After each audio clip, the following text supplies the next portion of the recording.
जय श्री कृष्ण मित्रों, आप सभी का हार्दिक स्वागत है हमारे इस विशेष भक्तिपूर्ण श्रव्य यात्रा में। भगवद गीता का दिव्य सार, अध्याय 1, अर्जुन विषाद योग। यह सिर्फ एक ग्रंथ नहीं बल्कि संपूर्ण जीवन का मार्गदर्शक है। यह एक संवाद है, एक योद्धा और स्वयं भगवान के बीच।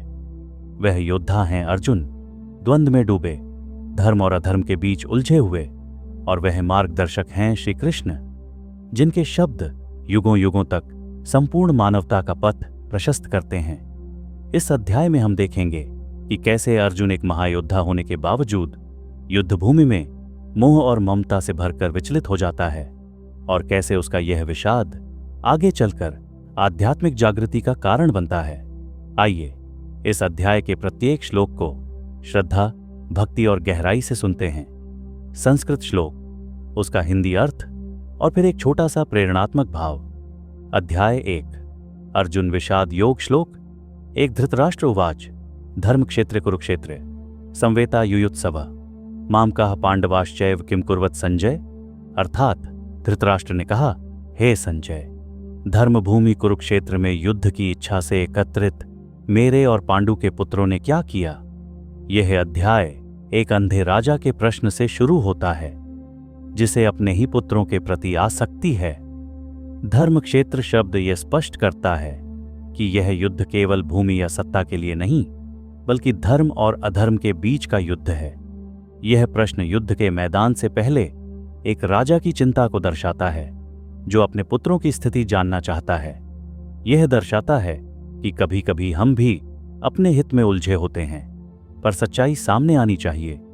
जीवन में जब भी कोई निर्णय लेना हो तो पहले यह देखना चाहिए कि वह धर्म क्षेत्र में है या अधर्म क्षेत्र में। आपकी लड़ाई केवल बाहर की नहीं, भीतर की भी हो सकती है।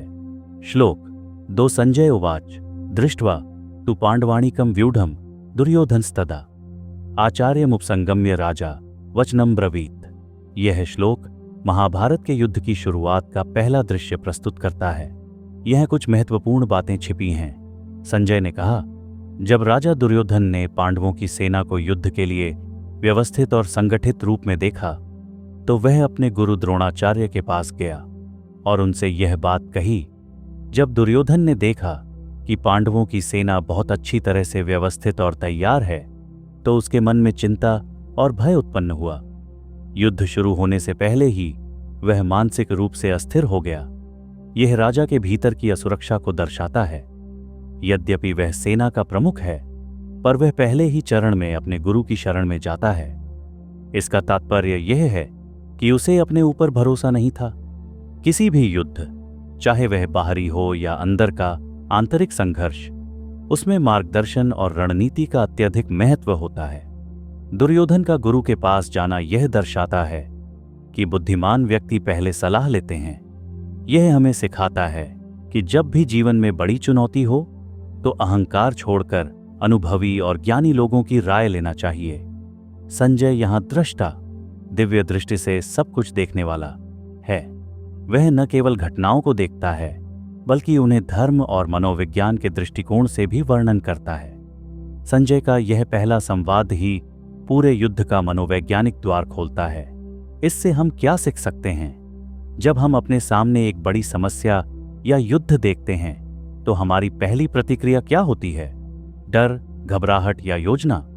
यह श्लोक हमें सिखाता है कि डरने की बजाय प्रशिक्षण, गुरु का मार्गदर्शन और समझदारी से योजना बनाना ही सही प्रतिक्रिया है।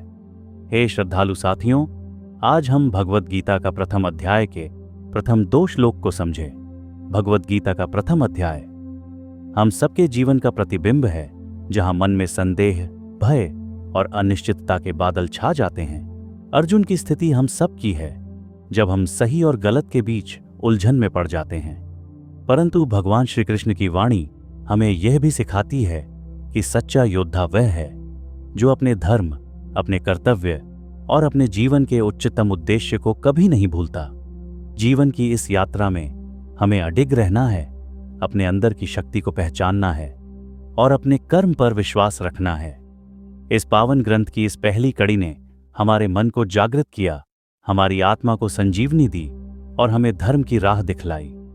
आशा करता हूं कि यह ज्ञान आपके जीवन के हर संघर्ष में प्रकाश का स्रोत बने। मेरे प्यारे मित्रों, जब भी आपके मन में संशय आए तो भगवत गीता के इन अमर श्लोकों को याद करें और प्रभु श्री कृष्ण की लीला को अपने हृदय में महसूस करें। इस दिव्य यात्रा में आपका साथ पाकर मैं धन्य हूं। कृपया इस ज्ञान को दूसरों तक पहुंचाने का प्रयास करें ताकि वे भी अपने जीवन को सच्चाई और धर्म के प्रकाश से आलोकित कर सकें। हमारे चैनल पर पूरी गीता को आप सुन सकेंगे। कृपया चैनल को सब्सक्राइब करें और गीता ज्ञान को अपने पारिवारिक व्हाट्सएप ग्रुप में शेयर जरूर करें ताकि इसका प्रचार प्रसार हो सके। भगवान की कृपा सदैव आपके ऊपर बनी रहे। जय श्री कृष्ण। जय भगवद गीता।